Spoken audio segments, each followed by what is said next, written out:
Welcome to Channel's Book Club. I am Hajara Aliyu. Book fairs around the world help to remind us of how powerful and important books can be in showcasing and transforming cultures. One of the standout ones when it comes to achieving this with books is the Sharjah International Book Fair. In the last few years, we have visited this amazing annual book fair, and we did so again this year. Here is how it went.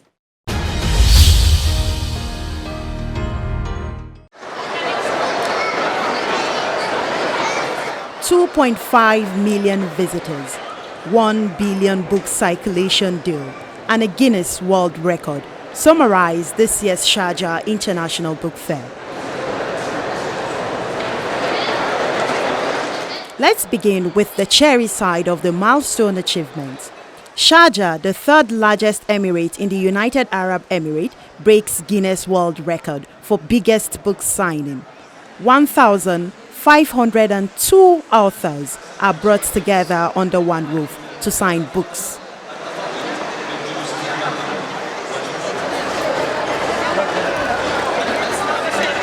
The Sharjah Authority flaunts the World Guinness Certificate at the book fair, as many share in their joy. It's the biggest event and biggest happies, and we are very happy. We cannot say anything because still we are feeling most of happies. We have Guinness. Typical of a book fair, the event provided an opportunity for fans to meet authors. This time, they came in droves.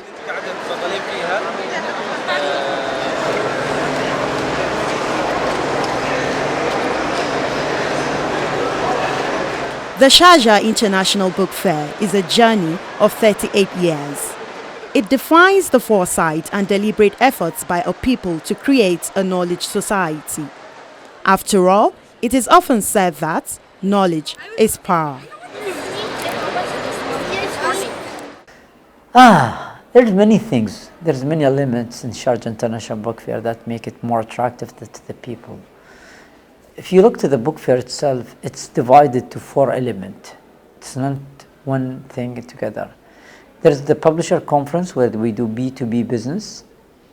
And within that, we have also the program of training publishers. Then there's the classic book fair where we're selling B2C, book business to consumers, or the consumer book fair. Then there's the cultural program where the authors coming from all around the world. And the last element to the book fair is the librarian conference. So when you combine all together, it gives you a very designed, specific, special program. You don't find it anywhere else except in Sharjah.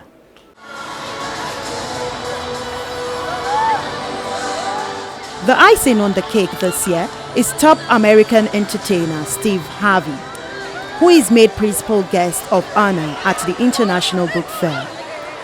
The idea to honor a guest like Harvey further exposes not just the fair, but also Sharjah's literature and culture to the world. Steve Harvey, he's a unique person. He's a TV presenter, but he's a motivator. He have his books. He had 4 books of his books was signed in the Sharjah International Book Fair. It matched with our vision, what we do, and how we can achieve those goals through literature, through books, through knowledge. This obligation by governments to achieving set goals is why the ruler of Sharjah, His Highness Sheikh Dr. Sultan bin Muhammad Al Qasimi, never misses a chance to personally declare the event open.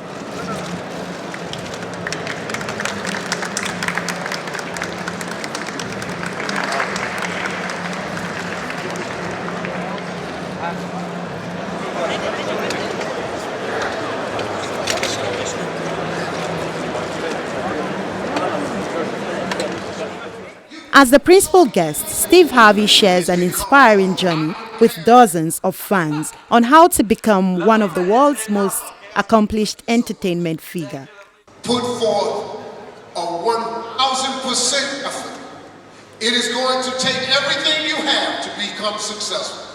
Everything you have and then some more. My father used to say, when you think you've done all you can and you can't do no more, do some more.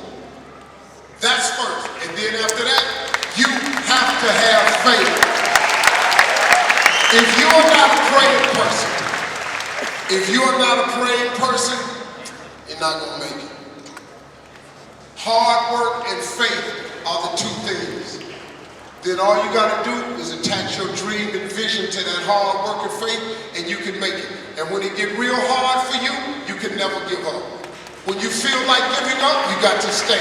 When you fall, you got to get up. When you start crying, you got to dry your tears. When you get hurt, you got to recover. Whatever happens, you have to keep waking up tomorrow, because like I told you, your track record for surviving bad days is 100%. If you keep that in your heart, God will take you far, and you too can live the life of your dream. Thank you all very much.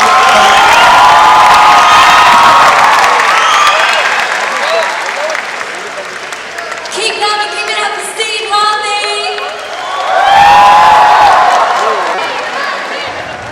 Other countries making a mark in literature are also celebrated at the fair.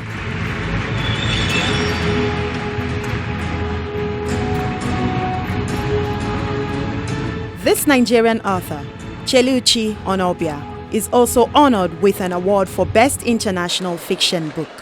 In recent years, we're beginning to see quite a bit of renaissance in Nigerian literature, generally speaking, but also very strongly amongst women writers. So in fact, most of our female writers are perhaps,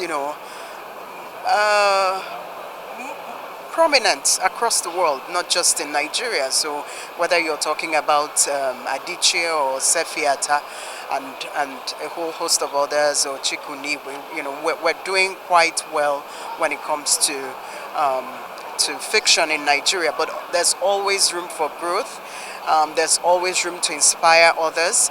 I firmly believe that women are terrific storytellers, because we tend to see things from many different angles, nuanced angles, and so on. And so I'm sure that in the years to come, we're going to see even more female, vibrant writing coming out of Nigeria and out of other West African countries. Hawin brings to light gender issues in literature.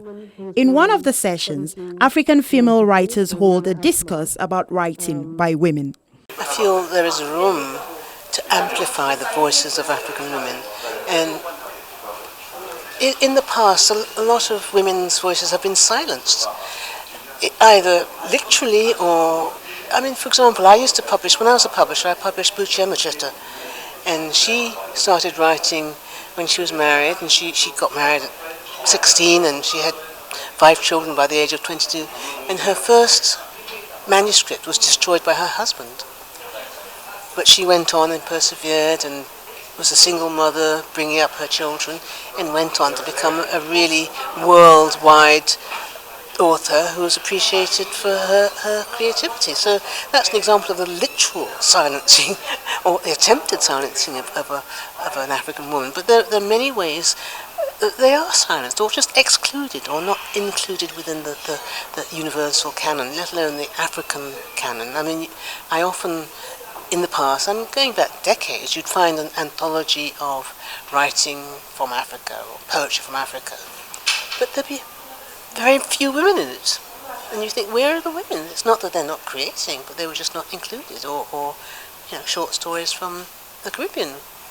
Wouldn't say by men, but somehow there'd be few women in it. So I wanted to kind of remedy that absence, that it's sort of not even forgetting, because a lot of people didn't even know the wealth of creativity there is. And we're not only talking creativity on the page, because in the first volume, Daughters of Africa, I included a lot of orature. And that's the same in this, that there are lectures, there are letters, there are writings and creativity of different genres. So it's just to show that we are able to create literature, orature, just use our own voices to be heard and to enlighten people and to add to the enjoyment of literature around the world. I think one of the biggest challenges is the development of our publishing infrastructure within African countries.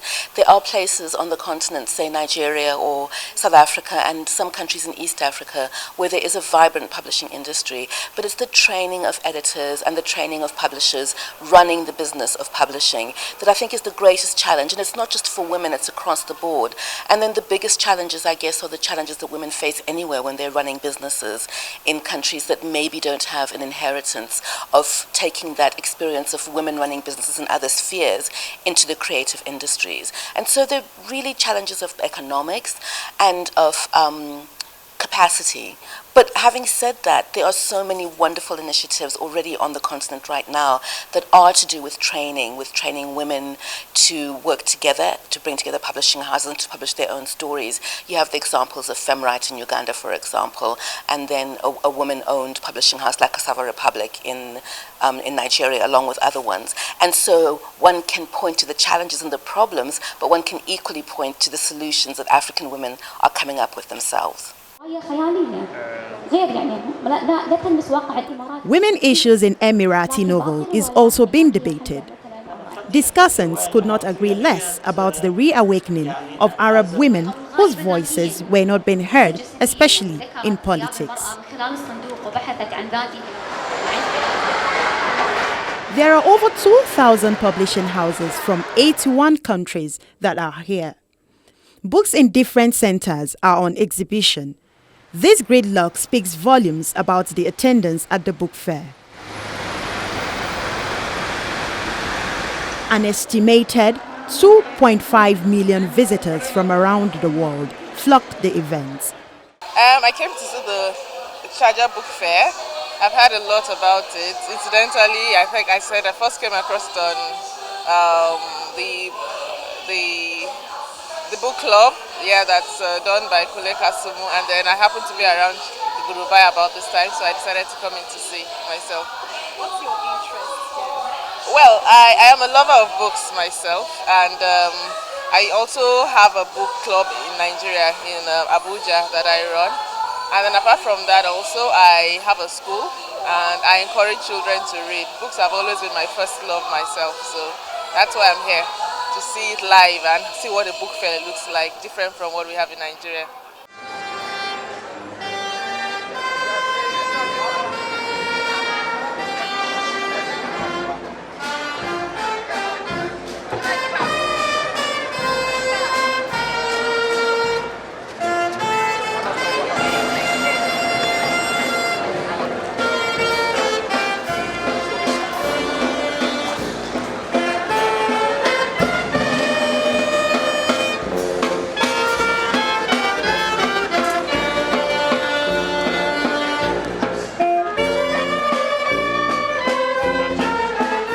There is something about this environment that just makes you fall in love with books, even as a non-book reader. There is a wide range of activity that takes place here every day. Some are educational, some are entertaining, and sometimes as a non-book reader, some come for the entertainment and impulsively find themselves in one of these pavilions to buy themselves a book.